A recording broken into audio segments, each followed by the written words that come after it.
ایک دفعہ مدینہ میں دو نوجوانوں میں بحث چڑھی، بنو امیہ سخی ہیں یا اہل بیت سخی؟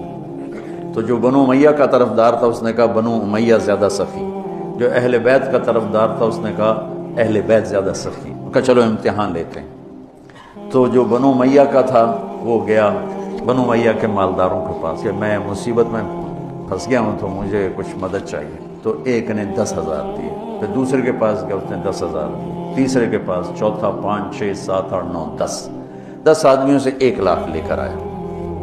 یہ گیا عبداللہ بن جعفر کے پاس، ضرورت مندوں کچھ چاہیے، انہوں نے 1,00,000 دے دیا۔ پھر گیا حضرت حسن کے پاس، کہا جی میں محتاج ضرورت مند، انہوں نے 1,00,000 دیا۔ پھر گیا امام حسین کے پاس، انہوں نے 1,00,000 دے دیا۔ جب وہ کٹھے ہوئے انہوں نے کہا کتنا لے آندہ کہ 1,00,000 کا، میں 3,00,000 لے آندہ ہے۔ بھائی واقعی اہل بیت کی سخاوت کو کوئی نہیں پہنچ سکتا، چلو واپس کرتے ہیں۔ تو بنو امیہ کا جو حامی تھا وہ گیا، حضور ہم تو خالی ویسے ہی کر رہے تھے، ضرورت نہیں تھی، یہ برائے مہربانی۔ ان کا ٹھیک رکھ دو، دوسرا ٹھیک ہے رکھ دو، تیسرا چوتھا 5واں 6واں 7واں 8واں 9واں 10، ٹھیک ہے بھائی رکھ دو، واپس کر دو، واپس ہو گیا۔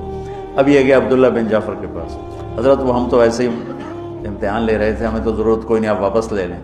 امام حسن صاحب، امام حسین صاحب، انہوں نے فرمایا جب اہل بیت کے گھر سے کوئی چیز نکل جاتی ہے واپس نہیں آیا کرتی۔